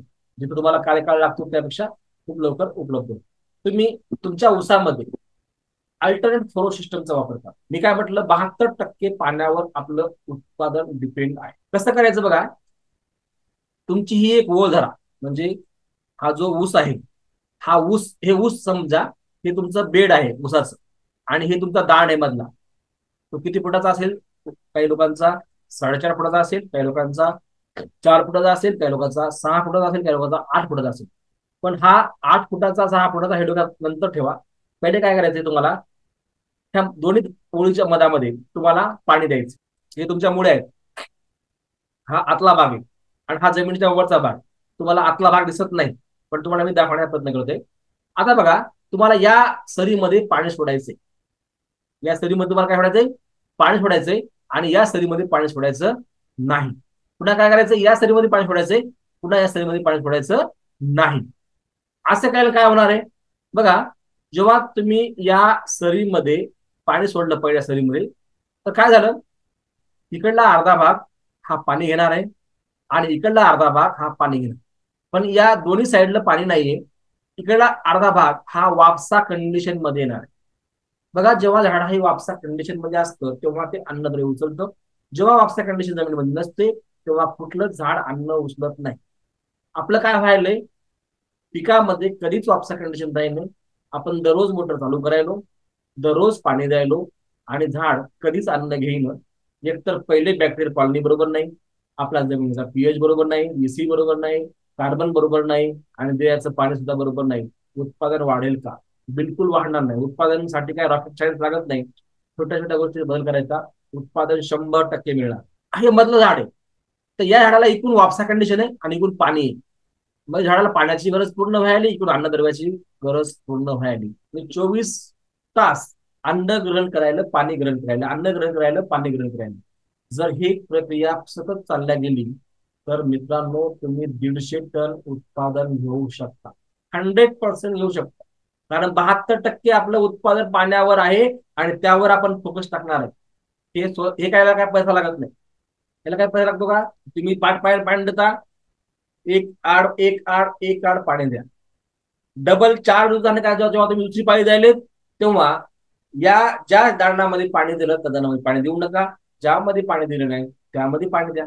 म्हणजे प्रोग्राम व्यवस्थित होऊन जाईल. आता पाणी व्यवस्थापन खूप महत्वाचं आहे. कोणी या पद्धतीत पाणी देतं, काय करायचंय? ते मधलं बंद करायचंय, हे एक मधलं बंद करायचं, हे एक मधलं बंद करायचं. म्हणजे या पद्धतीने तुम्ही त्याला एक आड सरी तुम्ही पाणी देऊ शकता, जर तुमचं ड्रीप नसेल तर. आणि ड्रीप असेल तर काय करायचं? ड्रीप असेल तर 15-20 मिनिटच पाणी द्यायचं, जास्त पाणी द्यायचं नाही. किंवा तुमच्याकडे 2 नळ्या असतील, दोन्ही साईड टाकल्या असतील, तर एक नळी बंद करायची आणि एक नळी चालू ठेवायची. जेव्हा तुम्ही रोप लागवड केली तेव्हा तुम्हाला 15 दिवशी काय करायचंय?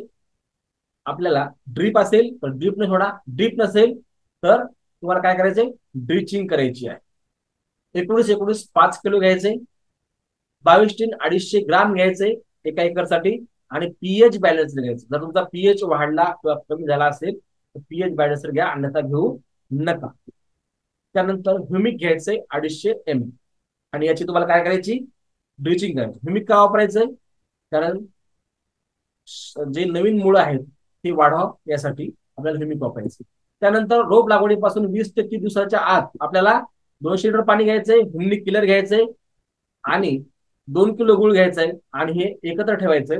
त्यामध्ये मेटाराजियम आणि बिव्हेरिया बेसियाना हे 2 ऍडव्हान्स हुंडी किलर आहेत किंवा कीटकनाशक आहेत, जे की जैविक कीटकनाशक आहेत. हे काय खाणार? हुंडी खाणार, वाळवी खाणार, वळंबा होतो आपण त्याला, काही आळ्या खाणार जे की हानिकारक आहेत, आणि गांडुळाला कुठलाच त्रास देणार नाही. हे पण लक्षात, त्याला गांडुळाला कुठला त्रास. आपण काय करतो, शेतामध्ये हुंडी आली की जे क्लोरो सोडतो 50% वालं, कोणी सोडते 80% वालं, आता काय वेगळं झालं 75% वालं, आहे का नाही? म्हणजे त्याला आणखी कॉन्सन्ट्रेशन वाढलं, म्हणजे माती सगळ्या शेताची माती होणार. त्यावर तसलं काही टाकू नका. वेगवेगळ्या प्रकारचे कीटकनाशक आपण टाकतो भूमीसाठी, काही नवीन नवीन कीटकनाशक आपल्या मार्केटमध्ये येत आहेत. त्यामुळं आपली बॅक्टेरिया सगळी मारण्यात आली. भूमी मरायला 100% बॅक्टेरिया पण मारले जाते, त्याच्याकडे लागू नका. हे खूप स्वस्त आणि मस्त प्रोग्राम आहे. रोप लागवडीनंतर आपल्याला 50 ते 60 दिवसांनी आपल्याला 12 एक्स्ट्रा ठेवायचे. 50 ते 60 हा आपल्याला फुटव्याचा कार्यकाळ आहे. त्यामुळे आपण सेकंड फुटवा जो आपल्याला काढायचा आहे तो 50 ते 60 दरम्यान काढायचा आहे. ब्लू कॉपर 500 ग्राम टाकायचे, मायक्रोन्यूट्रॉन 500 ml टाकायचे आणि ह्युमिक ऍसिड 250 ml टाकायचे आणि याची अळवणी करायची किंवा ड्रेसिंग करायची. त्यानंतर 70 दिवसानं 13,045 5 किलो द्यायचे, मॅक्रोन्यूट्रन 1 लिटर द्यायचे आणि ॲग्री 82 250 ml. बघा ॲग्री 82 तुम्हाला मी रेग्युलर रिकमेंड यासाठी करतो की ॲग्री 82 काय करतं, मातीमध्ये ऋणभार असतो आणि आपण टाकलेली खतं जे फिक्स झालेली आहेत त्यामध्ये धनभार असतो. धन आणि ऋण एकत्र आलं की ते एकमेकांना चिपकतात आणि मातीमध्ये हवा खेळती बंद होते. जेव्हा हवा बंद होते, पांढऱ्या मुळ्याला हवा लागते आणि जीवाणूला सुद्धा हवा लागते, म्हणजे ऑक्सिजन लागतो. आणि हा ऑक्सिजन बंद झाला की पांढरी मुळी आपोआप कमी होते आणि जीवाणू काउंट कमी होतो, जीवाणू सुप्त अवस्थेमध्ये जातात. आणि जीवाणू सुप्त अवस्थेमध्ये गेले की आपली जी बॅक्टेरियल कॉलनी ही कमी होते. या ठिकाणी बॅक्टेरियल कॉलनी कमी झाली की 101% काय होतं की जीवाणू नष्ट होतात आणि पांढऱ्या मुळ्या नष्ट होतात. आणि जर आपली साखळी तुटली, म्हणजे जीवाणू आणि पांढऱ्यामुळे साखळी तुटली की तुम्हाला सांगतो 100% आपल्या जमिनीमधला जो आपण टाकलेला अन्नद्रव्याचा साठा आहे तो पिकाला मिळत नाही. म्हणून आपल्याला हे 17 दिवशी ॲग्री 82 टाकायचं आहे. त्यानंतर कॅल्शियम नायट्रेट आपल्याला 10 किलो द्यायचे, ॲग्री 82 250 ml द्यायचे, ह्युमिक ऍसिड 250 ml द्यायचे आणि बोरॉन हे 500 ग्राम द्यायचे. कॅल्शियम आणि बोरॉन एकत्र द्यायचं नाही का, कारण हे एकमेकाला सुटेबल नाहीये, आपण मागच्या ट्रेनिंग मध्ये बघितलं. म्हणून करायचं काय, 70व्या दिवशी आपण कॅल्शियम दिलं, त्यासोबत ॲग्री 82 आणि ह्युमिक दिलं, तर बोरॉन 75व्या दिवशी द्यायचं. त्यानंतर खत नियोजन 90 ते 100 दिवसासाठीचं नियोजन जे आहे त्यामध्ये युरिया आपल्याला 25 किलो द्यायचा आहे. पीएच बॅलन्सर जर पीएच इनबॅलन्स असेल, कमी किंवा जास्त असेल तर द्यायचा, देऊ नका. पोटॅश 25 किलो द्यायचं आहे आणि फॉस्फरिक ऍसिड आपल्याला 1 kg द्यायचं. म्हणजे लिक्विड मध्ये असते पण त्याला 1 kg मध्ये बोललं जातं. पण हे काय करते, जमिनीमध्ये बॉन्ड तोडण्याचं काम करते, ज्याची जमिनीमध्ये गेल्यावर हे जे खत आहेत ते एकदम मोकळे होतात आणि पिकाला उपलब्ध होतात. फुटव्याची संख्या सुद्धा जास्त होते, कारण दुसरी फुटव्याची संख्या आपल्याला 90 ते 120 दिवसापर्यंत सुद्धा फुटवे फुटतात, ते की अतिरिक्त असतात. म्हणजे समजा आपले 5 आपल्या डोक्यात आहे 5 ते 7 फुटवे, तिथं तुम्हाला 10-12 फुटवे सुद्धा या टायमाला, कारण आपल्याला 10च्या वर जायचे, अशा वेळी आपल्याला इथं फॉस्फरिक ऍसिड वापरणं गरजेचं आहे. आता यानंतर ड्रिपने आपल्याला 120 दिवसांनी आपल्याला सल्फ्युरिक ऍसिड पुन्हा द्यायचे 500 ml आणि चिलेटेड झिंक 200 ग्राम द्यायचे आणि बोरॉन 300 ग्राम द्यायचे 120 दिवसाला. त्यानंतर 150 दिवसांनी आपल्याला ड्रिपनं काय सोडायचंय, 0050 5 किलो द्यायचे, मॅग्नेशियम सल्फेट 10 किलो द्यायचे आणि ॲग्री 82 250 ml द्यायचे. आणि 180 दिवसाला 0050 5 किलो सल्फ्युरिक ऍसिड आणि मायक्रोन्यूट्रन 1 लिटर आपल्याला ड्रिपनं सोडायचं आहे. त्यानंतर 200 दिवसाला आपल्याला पुन्हा काय करायचंय, जीवाणू कल्चर सोडायचं. हे 100 ग्राम सोडायचे, 2 किलो गूळ 2 लिटर ताक आणि याचं द्रावण करून आपल्याला ड्रिपनं थोडा किंवा आळवणी करा. रोप लागवडीनंतर 230 ते 240 दिवसाला पुन्हा एकदा हुंडी किलो सोडायचंय, तर अशा या अवस्थेमध्ये हुंडीचा प्रादुर्भाव जास्त असतो. त्यावेळेस सुद्धा आपल्याला 230 ते 240 दिवसाला हुंडी किलर नावाचा जो प्रोडक्ट आहे तो आपल्याला सोडायचा आहे. 270 दिवसाला 13,045 5 किलो सोडायचंय, मायक्रोन्यूट्रन 1 लिटर सोडायचं आहे आणि ॲग्री 82 250 ml आपल्याला ड्रिपनं सोडायचं आहे. आणि ह्युमिक ऍसिड हे आपल्याला सोडायचंय 250 ml. आता ह्युमिक ऍसिड आपल्याला का सोडायचं, यावेळेस खूप साऱ्या मुळ्यांची वाढ होणं गरजेचं असते, त्यामुळे आपल्याला ह्युमिक सोडायचंय. आणि शेवटचं 300 दिवसानंतर कांडे भरण्याची अवस्था आहे, मायक्रोन्यूट्रन 13,045 5 किलो आणि ॲग्री मॉस. हे ॲग्री मॉस काय आहे, त्यामध्ये अॅमिनो ऍसिड 30% आहे, जे की कांडे भरण्यासाठी वजन वाढवण्यासाठी काम देतं. या पद्धतीनं आपल्याला 300 दिवसाचं नियोजन या ठिकाणी करायचं आहे, ड्रिपने करायचं आहे. आणि 300 दिवसानंतर शेवटी सर्वात शेवटचा डोस द्यायचा आहे आपल्याला जीवाणू कल्चरचा. म्हणजे आपण काय केलेलं आहे, दर 3 महिन्याला आपण हे जीवाणू कल्चर सोडलेलं आहे. म्हणजे 3 महिन्याला जर आपण याचं बॅलन्स ठेवलं तर 101% सर्व अन्नद्रव्य अपटेक केले जातात आणि आपलं जे 150 टनाचं टार्गेट आहे ते पूर्ण होतं. मित्रांनो, याचा एक प्रयोग असा केलेला आहे, जर हे आपण 1000 लिटर म्हणजे हे 5 पॉकेट जर एका एकरला दिले तर तुम्हाला जेवढं पाहिजे तेवढं उत्पादन मिळू शकते आणि तुमच्या जमिनीमध्ये गांडूळ तुम्हाला दिसायला लागतं. 1000 लिटर पाणी म्हणजे 5 पॉकेट जर आपण एका एकरला सोडले तर तुमची जमीन लोण्यासारखी मऊ होती. हा प्रयोग तुम्ही करू शकता. आणि जर तुमची जमीन तशी नाही झाली तर या प्रॉफिटचे सर्व पैसे मी तुम्हाला वापस करतो. बघा, कोणीच तुम्हाला असं म्हणणार नाही की आमचा प्रोडक्ट वापरा, रिझल्ट नाही आला तर पैसे वापस. तासगाव म्हणून एक गाव आहे तुमच्याकडेच आहे बघ, कोल्हापूर साईडला. त्या ठिकाणी आपण हे ऊसासाठी वापरलेलं आहे. आपला व्हिडिओ पण आहे तासगावचा. तो ऊस असेल 8 महिन्याचा ऊस असेल, त्याचे जवळपास 22 कांडे झाले होते. 8 महिन्याच्या ऊसाचे 22 कांडे म्हणजे खूप झाले. 8 त्रिक 24 व्हायला पाहिजे. 22-23 कांडे आरामशीर त्या ऊसाचे झाले होते. आणि तो ऊस पहिले 4 महिने खूप खूप लहान होता. त्याचा व्हिडिओ पण आहे, तुम्ही पाहू शकता आपल्या युट्यूब चॅनलला. म्हणजे जिथं तुमचा टीडीएस वाढलाय म्हणजे पीएच सुद्धा वाढलाय. त्याचा पीएच किती होता? पीएच हा 9.5 होता. 9.5 पीएच आहे, टीडीएस 3200 आहे. अशा वेळी सुद्धा, अशा कंडिशन मध्ये सुद्धा हे जीवाणू काम करतात. म्हणजे हे किती पॉवरफुल जीवाणू आहेत तुम्ही समजून घ्या. आणि हे काय असं नाही, तुम्ही त्या माणसाचा नंबर, तासगावला कोणी असेल तर बेकरी आहे, बेकरी त्या माणसाची तासगावला फाट्यावर बेकरी आहे. तो जाऊन तुम्ही चहा करू शकता त्या शेतामध्ये. कारण बरेच या ठिकाणी कोल्हापूर साईडचे आहेत, कारण ऊस उत्पादक शेतकरी जास्त आहेत. बघा, त्यानंतर जे आहे कांडे भरण्याची अवस्था 0050 हे तुम्हाला 5 किलो द्यायचंय. सल्फ्युरिक आहे पुन्हा 500 ml द्या एकदा, मायक्रोटन द्या. आणि हे ड्रिपनं सोडा. या पद्धतीने तुम्ही नियोजन केलं तर 100% नियोजन होतं. आता येऊया रोग, कोणकोणते रोग आहेत. जरा सगळे जास्त होतो, पण हे सांगणं गरजेचं आहे. आणि जोपर्यंत मला समाधान होत नाही तोपर्यंत मी सांगत राहतो, कारण हे गरजेचं आहे. याच्यामध्ये बघा, हुमणी आळी आहे, त्यानंतर खोडकीड आहे, पांढरी माशी आहे, मावा आहे, तांबेर आहे आणि लालकूज आहे. हे सगळे मुख्य रोग आहेत. यासाठी आपल्याला काय करायचंय? हुमणी आळीसाठी तुम्हाला सांगितलं हुमणी किलर आहे, त्याच्यावर आपण जास्त डोकं लावत नाही. हे 900 रुपयात तुम्हाला घरपोच मिळेल. त्यानंतर उसाचा मुख्य रोग जो आहे आर्लेशूट बोर. आता हे म्हणजे काय? पतंग आहे. आणि हा पतंग या पद्धतीनं तुमच्या झाडाचं नुकसान करतो. त्याची लाईफ सायकल आहे, त्याच्यावर आपण डीप घेणार आहोत. बघा, हे काही एवढ्या संपणार नाही. जे तुमचे आपले जेवढे बी शेतकरी, जवळपास आता 100 लोक आहेत यामध्ये, तर यापैकी जे लोकांना आपल्या पद्धतीने करायचंय, कारण आपण प्रत्येक गोष्ट एका एका मीटिंग मध्ये संपत नाही. कोइंबतूर विद्यापीठानं म्हणजे 1912 पासून त्यांनी संशोधन लावलेलं, अजून जेव्हा संशोधन चालू आहे. एवढं उसामध्ये संशोधन झालेलं. आपण हे एक प्रकारे समजून सांगू शकत नाही. वेगवेगळे रोग वेगळे वेगळे आपण दर महिन्याच्या मीटिंग मध्ये, आता जे आपले ऑक्टोबर महिन्यामध्ये लागवड करणारे शेतकरी आहेत, त्यांची आपण दर महिन्याला ही एक एक मीटिंग घेत जाऊ आणि महिन्याप्रमाणे शेड्यूल मध्ये बदल करत जाऊ. आणि वेगवेगळे तुमचे जे बी काही प्रॉब्लेम आहेत, जे बी समस्या आहेत, ते आपण घेऊ. हे एका दिवशी काही मिटणारा कार्यक्रम नाहीये. त्यानंतर पांढरी माशी, यासाठी नीम ऑइल वापरा, प्रॉब्लेम सॉल्व्ह होतो. नाही डोकं लावायची गरज नाही. त्यानंतर आहे मावा. माव्यासाठी सुद्धा नीम ऑइल एकदम बेस्ट आहे.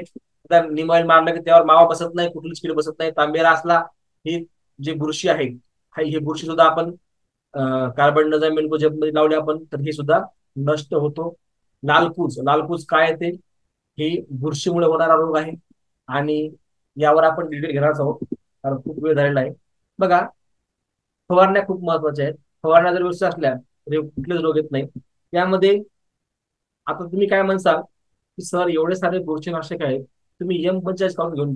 आता M45 सांगणारे लोक खूप जुने आहेत, असा तुमचा भ्रम आहे ना? बरेच लोकांचं आहे. मी म्हणलं की म्हणतो सर नीम ऑइल वापरा. सर दुसरं सांगा ना काय तुम्ही, सर M45 वापरा. नाही सर दुसरं काही सांगा ना, ऍडव्हान्स मध्ये सांगा ना, आहे का नाही? ऍडव्हान्स मध्ये सांगायला काय हरकत नाही. नाव माहिती आहे, कोणता कंटेंट माहिती आहे, आम्हाला सगळं माहिती. पण M45 आणि 22 हे दोन प्रोडक्ट जर आपण डोक्यात घेतले आणि याची जर अल्ट्रा पावडर फवारणी करत बसलो, तर कुठलीच बुरशी येत नाही.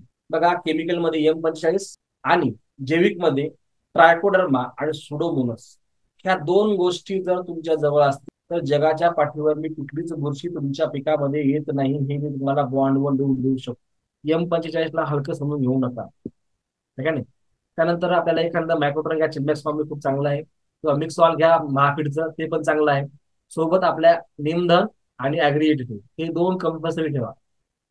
याची मार्केटिंग करत नाहीये मी, हे का ठेवायचं ते सांगतो. कारण हे नीमधन जे आहे हे नीम ऑइल आहे. नीम ऑइल काय करतं, जेव्हा या पानावर एक लेअर तयार करतं, पान कडू करत, आणि हा पान कडू झाला की यावर कुठलीच माशी बसत नाही, कुठलाच रसाचे किडे बसत नाही, आणि कुठलीच रसाचे किडे अंडे घालत नाही.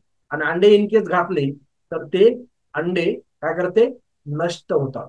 कारण उत्तम अंडीनाशक नीम ऑइल आहे, उत्तम बुरशीनाशक नीम ऑइल आहे, आणि उत्तम कीटकनाशक सुद्धा नीम ऑइलच आहे. जगाच्या पाठीवर जर तुम्ही गुगल केलं तर अंडीनाशक जर टाकणार गुगलवर तर पहिले येते नीम ऑइल, बरोबर आहे. आणि ऍग्री का टाकला आपण? ऍग्री टाकल्यामुळे हे या सर्व औषधाला पानाच्या नसामध्ये घेऊन जाते. उत्तम ऍक्टिव्हेटर आहे, उत्तम स्प्रेडर आहे, उत्तम मिक्सर आहे आणि उत्तम वेटरचं काम करतो. त्यानंतर दुसरी फवारणीमध्ये घ्या, 80 ते 90 दिवसांनी घ्यायचं आपल्याला. मायक्रो न्यूट्रन घ्यायचं आपल्याला, 2 मिली प्रति एकर साफ पावडर घ्यायचे, ऍग्री घ्यायचे आणि इमामॅक्टिन घ्यायचं. इमामॅक्टिन शक्यतोवर प्रोक्लेम नावाने मिळतं, तेच घ्या, किंवा EM1 हे सुद्धा चांगलं. दोन्हीपैकी कुठलं घेतलं तर चालते. बाकीचं तुम्ही बसका पुढे घेऊ नका, त्यामुळे रिझल्ट येणार नाही. त्यानंतर 120 दिवसाला आपल्याला एक फवारणी करायची आहे. आपल्याला कांड्याची लांबी वाढली पाहिजे, त्यासाठी यामध्ये हे इंजेक्शन आहे. यामध्ये आपण ऑक्झिन नावाचा घटक आहे, जो की 2 पेऱ्यातलं अंतर वाढवतं. त्यामध्ये अॅमिनो ऍसिड आहे, जे की जाडी वाढवतं. आणि यामध्ये सायटोकायनिन आहे, जे की सेल डिव्हिजन करतं, त्यामुळं उंची वाढते आणि जाडी सुद्धा वाढते. हे कंपल्सरी देणं गरजेचं आहे. तसं पाहिलं तर हे तुम्ही 60 दिवसाला एकदा वापरा. सॉरी, आपल्याला पहिला फुटवा जो आहे 40व्या दिवशी असतो. तुम्ही पहिल्या 40व्या दिवशी वापरा आणि एक 65 ते 75 दिवसामध्ये त्या फवारणीमध्ये वापरा, जर तुमची फुटव्याची संख्या कमी असेल तर. जर नॅचरल पद्धतीने फुटवे येत असतील तर येऊ द्या. मी पहिल्यांदा काय घेतलं नाही, कारण नॅचरल पद्धतीचा फुटवा आला तर आणखी चांगलं. हे काय आहे, हार्मोन्स. हे काय करते, पंपिंग करते, पळवते. आपल्याला नॅचरल पद्धतीने फुटवा आणायचा. जर तुमचा फुटव्याची संख्या कमी असेल, 40व्या दिवशी तुम्हाला वाटलं की फुटवे कमी आहे, त्या दिवस तुम्ही हे इंजेक्शन त्यावेळेस वापरा. बघा, प्रत्येक गोष्ट काय तुमच्या प्लॉटमध्ये आम्ही पाहणार नाही, त्याचं ऑब्झर्वेशन तुमचं असलं पाहिजे. म्हणून मी सांगतो, काय शेतकरी हुशार असला तरच काम करायला परवडते, तर येतो नाही येत नाही.